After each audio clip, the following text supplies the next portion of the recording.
जय श्री राम, वंदे गो मातरम। दर्शन श्री जीवन dairy farm. आज आप देखते हैं देसी गोवंश है वो रोडों पे घूम रहा है। बहुत सा देसी गोवंश, खासकर जो नंदी है, जो नंदी होता है खासकर वो मिलोगा आपको रोडों के ऊपर।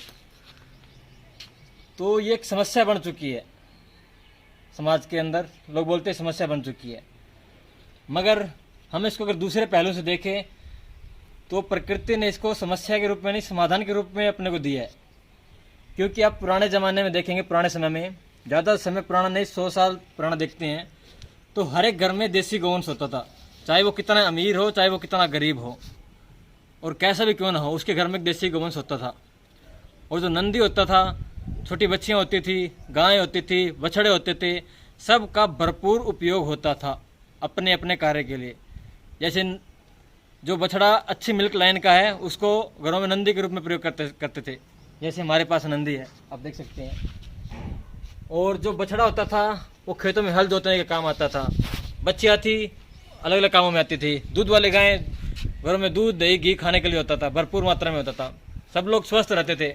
अब पहले देखते हैं आप, हाइट बहुत हट्टी कट्टी होती थी, बहुत पहलवान जैसे शरीर होता था, बहुत ताकतवर होते थे। उनकी जो काम करने की शक्ति थी वो भी बहुत ज़्यादा होती थी।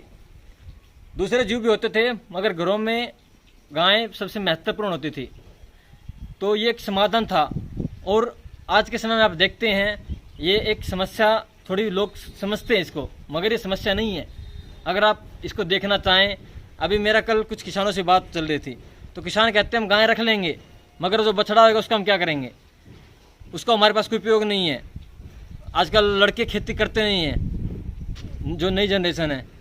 तो मैं उनको बोला कि आप बछड़ा, आप मेरे को रिकॉर्ड दीजिए, माँ को ना बाप को ना, उसका मिल्क लाइन दीजिए, मैं आपको 20 से 30 हज़ार रुपये एक बछड़े का दूंगा आपको, जो आपकी खर्च इतना लगता भी नहीं, उस पर 6-7 महीने में इतना खर्चा नहीं लगता। अगर हम नॉर्मल डाइट दें तो दूध वगैरह अगर 100% पे, फिर ज़्यादा खर्चा हो सकता है। फिर भी मैं उनको बोला कि आप 20 हज़ार रुपये मेरे को बछड़े दीजिए जितना है, क्योंकि आज हम संवर्धन कर रहे हैं। मगर संवर्धन करने के लिए सबसे इंपॉर्टेंट होता है नंदी का।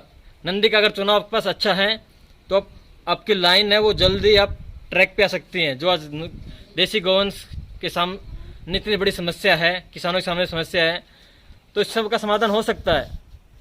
आप देख सकते हैं, इनसे जैविक खेती कर सकते हैं, पंचगव्य प्रोडक्ट बना सकते हैं, दूध बेच सकते हैं, घी बेच सकते हैं। आप इससे बहुत बड़ी इंडस्ट्री खड़ी कर सकते हैं अगर आज का युवा चाहे तो।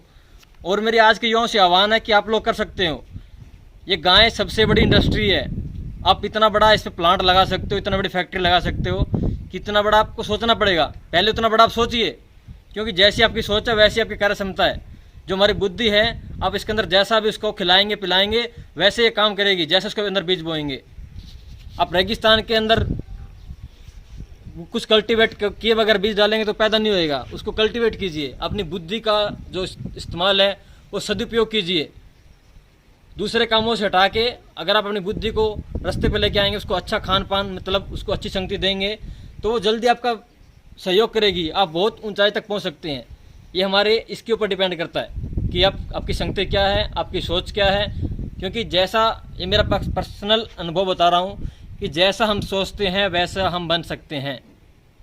अगर आप सोचेंगे, हर समय डिमोटिवेट होएंगे, मैं ये नहीं कर सकता, ये मेरे बस का नहीं है, मेरे पास पैसे नहीं है, मेरे को घर वाले गाली काटेंगे, पड़ोसी निकालेंगे, क्योंकि जैसा आप सोच रहे हैं वैसा आपके साथ होना निर्धारित है 100%। अगर आप अच्छा हर समय सोचेंगे, हर चीज़ का समस्या है मगर उसका समाधान भी 100% है। तो देसी गोवंश है, समस्या थी, अभी भी है थोड़ी सी, मगर इसका समाधान हमको जल्दी निकालना पड़ेगा। समाधान है भी, बहुत से लोग काम भी कर रहे हैं, मगर सब को साथ मिल के काम करेंगे तभी हम लोग इस समस्या से छुटकारा पा सकते हैं। और इससे आपको आर्थिक स्थिति में भी बहुत लाभ मिलेगा। क्योंकि जब तक गाय को अर्थशास्त्र से नहीं जोड़ेंगे, खाली नारे लगाने से काम नहीं चलेगा, और या कुछ और करने से नहीं चलेगा। जब तक इसको अर्थशास्त्र से नहीं जोड़ेंगे, जब तक किसान को दूध का रेट उचित नहीं मिलेगा, किसान के प्रोडक्ट नहीं बिकेंगे, या पंचगव्य जो भी बना रहा है उसके उचित रेट नहीं मिलेंगे, तब तक उसका बचाना बहुत मुश्किल है। तो हम सब बात तो बड़ी बड़ी करते हैं, मगर अब में से मैं अभी बताता हूँ, 90% आप में से गौमूत्र गोबर का प्रयोग नहीं करते होंगे, पंचगव्य का प्रयोग नहीं करते होंगे, जो कि हमको करना चाहिए। क्योंकि अगर आप घी भी खरीदते हैं, दूध भी खरीदते हैं, तो भी आपका एक बहुत बड़ा उपकार है गाय के ऊपर। और गाय इसके बदले आपको कुछ ले नहीं रही है। आपको सबसे ज़्यादा इम्पोर्टेंट होता है हमारा स्वस्थ शरीर और शांत मन। अगर आपके पास दोनों चीज़ें हैं तो आप दुनिया में सबसे अमीर आदमी हैं। अगर आपके पास भरपूर पैसा है, आपके मन में शांति नहीं है और कुछ हर समय चंचलता है, बेचैनी रहती है, तो फिर आपका क्या पैसा उस काम का। तो वो एक समस्या के साथ आप समस्या आपके सामने है, आपका भरपूर साधन है, फिर भी आप शांत नहीं है, फिर भी आपका मन में पता नहीं क्या क्या चीज़ चलती रहती है। तो आप अच्छा खाइए, अच्छा पिए, गौ माता का गुणगान कीजिए। और हरियाणा में तो कहावत थी, अभी भी उसको वापस लेके आना है कि देशों में देश हरियाणा था दूध दही का खाना।